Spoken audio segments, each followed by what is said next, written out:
2007માં અને 2012 સુધી અમે સીઆરપીએફની નોકરી કરી. ત્યારબાદ મને ગંભીર રૂપે સંધિવાતની બીમારી લાગી. જમ્મુ કાશ્મીરમાં નોકરી બજાવતા વખતે છતાં મારાથી પોતે ઊભું નથી થઈ શકાતું, નથી ચાલી શકાતું. મારા બાળકોને મારી પત્ની મારી સેવા કરી તેમને જીવતો રાખ્યો છે.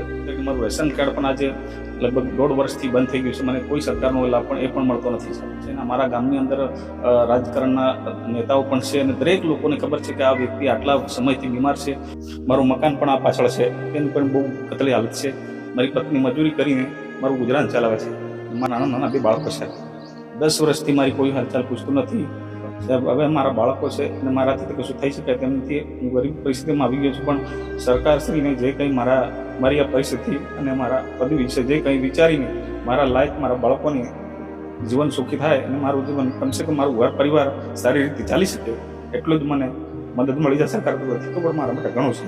આ પરિસ્થિતિમાં અગર જો હું આટલું સરકાર માટે અથવા મારા દેશ માટે સાહસ કરી શકતો તો પછી મારા દેશના નેતાઓને પણ મારી જેવા ગરીબ કોઈ દેશભક્ત સિપાહી માટે કંઈક વિચારવું જોઈએ.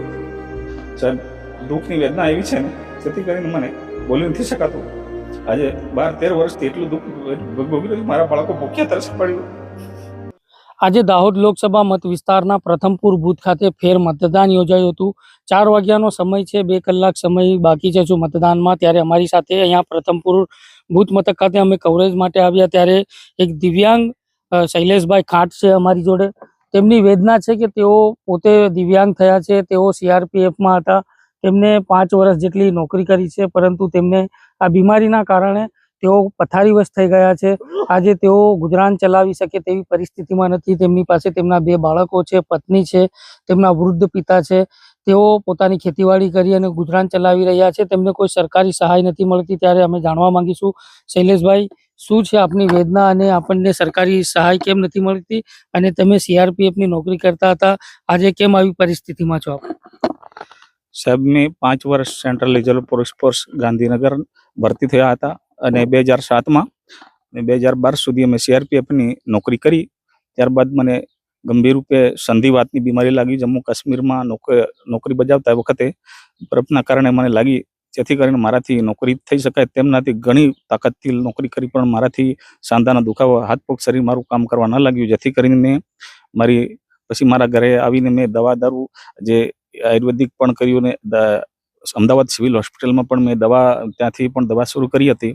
પણ મારી પરિસ્થિતિ બહુ ગંભીર છે, જેથી કરીને હું વારાઘડીએ અમદાવાદ પણ જઈ શકે એવી મારી પરિસ્થિતિ નથી, મારી ગરીબ પરિસ્થિતિના કારણે. જેથી કે આજે હું 10 વર્ષથી મારી પથારીવશ થઈ ગયો છું. મારા બાળકો 2 છે અને મારી પત્ની છે, જેના દ્વારા મારું દરેક કાર્ય એના દ્વારા થાય. મારાથી પોતે ઊભું નથી થઈ શકાતું, નથી ચાલી શકાતું.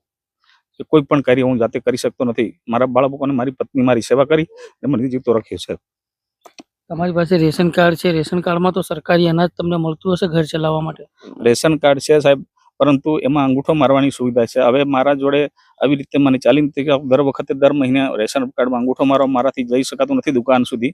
જેથી કરીને મારું રેશન કાર્ડ પણ આજે લગભગ 1.5 વર્ષથી બંધ થઈ ગયું છે. મને કોઈ સરકારનો લાભ પણ એ પણ મળતો નથી સાહેબ. તમારા વિસ્તારમાં આજ વિધાનસભામાં મંત્રી છે રાજ્ય સરકારના કુબેરભાઈ ડિંડોર, તેમને આ બાબતે રજૂઆત કરી, તેમને સરકાર દ્વારા કોઈ સહાય અપાવી છે કે નથી અપાવી? સાહેબ, મેં રજૂઆત સાહેબને નથી કરી, પરંતુ મારા સમગ્ર ગામના લોકોને પણ ખબર છે આ બીમાર છે અને મારા ગામની અંદર રાજકારણના નેતાઓ પણ છે અને દરેક લોકોને ખબર છે કે આ વ્યક્તિ આટલા સમયથી બીમાર છે, પણ મને કોઈ પૂછવા નથી. અને મારી પાસે મારા બાળકોને ગુજરાન ચલાવવું પણ મુશ્કેલ છે. મારું મકાન પણ આ પાછળ છે, તેની પણ બહુ કતલી હાલત છે. મારું જેમ તેમ કરીને મારી પત્ની મજૂરી કરીને મારું ગુજરાન ચલાવે છે. મારા નાના 2 બાળકો છે. શું આશા ધરાવો છો કે ગુજરાત સરકારમાંથી તમને સહાય મળે, કેન્દ્ર સરકારમાંથી મળે, કાં તો તમે સીઆરપીએફમાં નોકરી કરતા હતા, તમને તમારા વડામાંથી કોઈક ફોન આવે છે, લેટર આવે છે કે પછી તમારો કોઈ હાલચાલ પૂછે છે કે નથી પૂછતા? ના સાહેબ, આમાં અત્યારે લગભગ 10 વર્ષથી મારી કોઈ હાલચાલ પૂછતું નથી. પરંતુ મેં રિપોર્ટમાં એ વખતે જ્યારે શરૂઆતમાં રિપોર્ટ આપતા એ વખતે મેં રિપોર્ટમાં લખીને મેં મોકલ્યા હતા મારા કમાન્ડન્ટ સાહેબને કે સાહેબ, જ્યારે ત્યારે મારી પરિસ્થિતિ સારી થશે તો હું રિપોર્ટ કરીને હાજર થઈશ. પરંતુ આજ સુધીમાં મારી સ્થિતિ વધારે બગડતી ગઈ અને બિલકુલ પથારીવશ થઈ ગયો છું. પણ મારી કોઈ પરિસ્થિતિ મને ચાલી પણ નથી શકાતું, જેથી કરીને પછી મારા બાળકોને એટલો માન પાળી રહ્યો છે. તો હવે શું ગુજરાત સરકારથી આશા રાખો છો, કેન્દ્ર સરકારથી આશા રાખો છો કે તમે આજે દિવ્યાંગ પરિસ્થિતિમાં છો, તમને સરકારની સહાય મળે? સાહેબ હવે મારા બાળકો છે અને મારાથી તો કશું થઈ શકે તેમ નથી. હું ગરીબ પરિસ્થિતિમાં આવી ગયો છું, પણ સરકારશ્રીને જે કંઈ મારી આ પરિસ્થિતિ અને મારા પદવી વિશે જે કંઈ વિચારીને મારા લાયક મારા બાળકોની જીવન સુખી થાય અને મારું જીવન કમસે કમ મારું ઘર પરિવાર સારી રીતે ચાલી શકે એટલું જ મને મદદ મળી જાય સરકાર તરફથી તો પણ મારા માટે ઘણું છે. આજે ફેર મતદાન તમારા વિસ્તારમાં યોજાયું છે. તમારા ઘરની પાછળ જ મતદાન બૂથ આવેલું છે. આજે તમે પણ એક દિવ્યાંગ તરીકે મત કરવા માટે ગયા છો, ત્યારે આપ શું આશા રાખો છો? સાહેબ અમે એવી આશા રાખીએ છીએ કે અમે મારાથી નથી ચાલી શકાતું છતાં મારા પરિવારના લોકો મને મારી ચારપાઈમાંથી ઊંચકીને આ ગાડી પર બેસાડીને મને ધક્કો મારીને મતદાન કરવા માટે લઈ ગયા અને મેં મતદાન કર્યું છે. તો પછી આ પરિસ્થિતિમાં અગર જો હું આટલું સરકાર માટે અથવા મારા દેશ માટે સાહસ કરી શકતો હોઉં તો પછી અમારા દેશના નેતાઓને પણ અમારી જેવા ગરીબ કોઈ દેશભક્ત સિપાહી માટે કંઈક વિચારવું જોઈએ.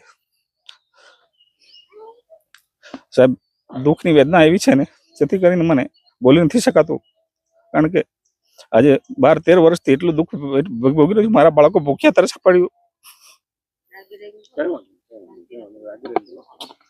તો આપ જોઈ રહ્યા છો, અહીંયા કેન્દ્રમાં તેમજ રાજ્યમાં સરકારો ગુલબાંગો પોકારતી હોય છે કે વિકસિત ભારત, અમે ગરીબોને ગરીબીમાંથી બહાર કાઢ્યા છે, તેવી પરિસ્થિતિનું નિર્માણ કર્યું છે, તેવી ગુલબાંગો પોકારવામાં આવતી હોય છે. પરંતુ આ મહીસાગર જિલ્લાનું પ્રથમપુર જે વિધાનસભા આવેલી છે મહીસાગરની, ત્યાં પ્રથમપુર ગામમાં આ પરિસ્થિતિમાં આજે એક સેનાનો જવાન પથારીવશ હાલતમાં પડેલો છે.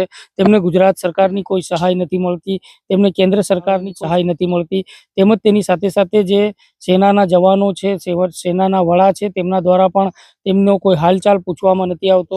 CRPFમાંથી તેઓ નોકરી કરીને આજે પથારીવશ થયા છે, તેમનો પણ કોઈ હાલ પૂછવામાં નથી આવતો. ત્યારે તેઓએ તેમના વિસ્તારના મંત્રી કુબેરભાઈ ડિંડોરને પણ આ બાબતે ગુહાર લગાવી છે કે તેમને સરકારી સહાય આપવામાં આવે. તેમને અનાજ છે, સરકારી અનાજ છે, તે પણ નથી આપવામાં આવતું. તેમનું આ રાશન કાર્ડ બંધ કરી દેવામાં આવ્યું છે અને તેને લઈને આજે તેઓ તેમની પત્નીના જે મજૂરીના પૈસા ઉપર નિર્ભર કરતા હોય છે. તેમના 2 બાળકો છે, તેમની પત્ની છે અને તેમના પિતા છે.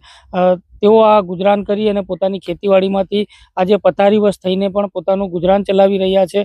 ત્યારે સરકારમાંથી અને કેન્દ્ર સરકારથી તેઓ આસ લગાવીને બેઠા છે કે એક બાજુ વિકસિત ભારત થઈ રહ્યો છે આપણે સરકારો એવું કહી રહી છે કે દેશને વિકસિત કરી રહ્યા છે, દેશમાંથી ગરીબી મિટાવી રહ્યા છે, પરંતુ આ જીવતો જાગતું ઉદાહરણ છે કે આ દાહોદ જિલ્લાનું નહીં પરંતુ મહીસાગર જિલ્લાનું આ ગામ છે.